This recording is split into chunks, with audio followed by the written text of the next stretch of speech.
पहाड़ों की गोद में बसा था एक छोटा सा गांव।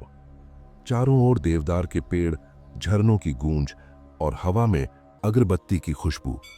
उस घाटी के बीचों बीच एक प्राचीन शिव मंदिर था, जहां हर संध्या आरती के समय सूरज की अंतिम किरणें सीधे शिवलिंग पर पड़ती और वह सुनहरी आभा में नहा उठता था। मंदिर की सेवा करती थी आर्या, नयन जिनके जैसे शांति की झील और मन उतना ही पवित्र जितनी गंगा जल की बूंद। वह रोज सुबह मंदिर की सीढ़ियां धोती, फूल चुनती और फिर जब शंख बजता, उसकी मधुर आवाज पूरे घाटी में गूंज जाती, जैसे स्वयं मां पार्वती ने उसे भक्ति का वरदान दिया हो। दिन वहां आया अर्जुन, एक युवा साधक तपस्वी, जिसने संसार से दूरी बनाकर केवल ईश्वर की साधना को अपनाया था। पर जब उसने पहली बार आर्या को आरती करते देखा तो उसका मन विचलित हो गया। वह सोचने लगा, क्या ईश्वर इतना सुंदर हो सकता है? वह रोज मंदिर आता, पर अब उसका ध्यान मंत्रों पर नहीं, आर्या की मुस्कान पर टिक जाता।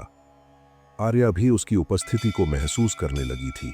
जब अर्जुन दीपक जलाता तो उसकी लौ में आर्या को अपना ही प्रतिबिंब दिखाई देता। धीरे धीरे दोनों की भक्ति एक दूसरे में मिलने लगी। वे दोनों अब साथ में आरती गाते, पुष्प अर्पित करते और घंटियों की ध्वनि में जैसे उनके दिल एक हो जाते।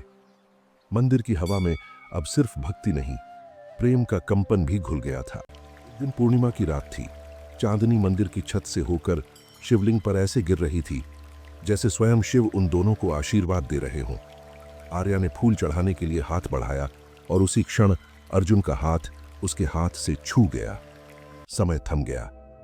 न कोई मंत्र, न कोई शब्द, बस निशब्द प्रेम जो ईश्वर के साक्षात रूप में उनके बीच खिल उठा। इस रात दोनों मंदिर की सीढ़ियों पर बैठे।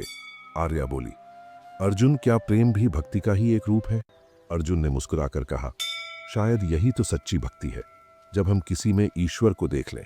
सुबह जब गांव वाले मंदिर पहुंचे, दोनों ध्यान में लीन थे। शिवलिंग के सामने आंखें बंद, होठों पर हल्की मुस्कान और चेहरे पर अपूर्व शांति। उनके चारों ओर चमेली के फूल बिखरे थे और मंदिर की हवा में एक दिव्य सुगंध फैली थी। लोगों ने कहा, वे अब साधक नहीं रहे, वे एक दूसरे की प्रार्थना बन गए हैं।